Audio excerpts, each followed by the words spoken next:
x অনুপাত y equal 3 অনুপাত 4, y অনুপাত z ইকুয়াল 6 অনুপাত 7 হলে x অনুপাত y অনুপাত z ইকুয়াল হোয়াট? এটা হচ্ছে একটা বিসিএস ম্যাথ। বিসিএসে এই ম্যাথগুলো অনেক বেশি আসে। বিসিএস তো এটা করার জন্য আমরা প্রথমে যেটা করব, আমরা দুইটাতে ব্র্যাকেট দিয়ে দিব। তো আমরা এখানে দেখব যে দ্বিতীয় ক্ষেত্রে y এর মান কত। দ্বিতীয় ক্ষেত্রে y এর মান হচ্ছে এখানে আমাদের 6।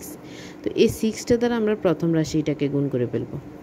তো সেমভাবে আমরা এই প্রথম রাশিতে y এর মান কত এটা দেখব। প্রথম রাশিতে y এর মান হচ্ছে 4। এই 4টা দ্বারা আমরা দ্বিতীয় রাশিকে গুণ করব।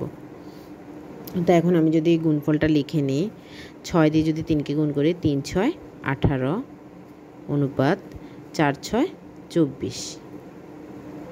তো সেমভাবে দ্বিতীয় অংশ করলাম, 4 6 24 অনুপাত 4 7 28।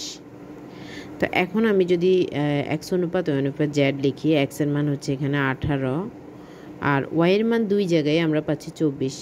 এখানেও 24 পাচ্ছি, এখানেও 24 পাচ্ছি, তাহলে 24। তারপর z এর মান পাচ্ছি 28।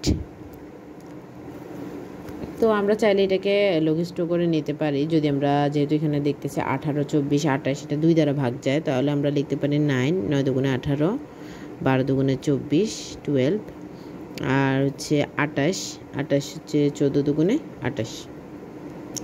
তো আমরা লঘিষ্ঠ করে এটাও আনসার লিখতে পারি।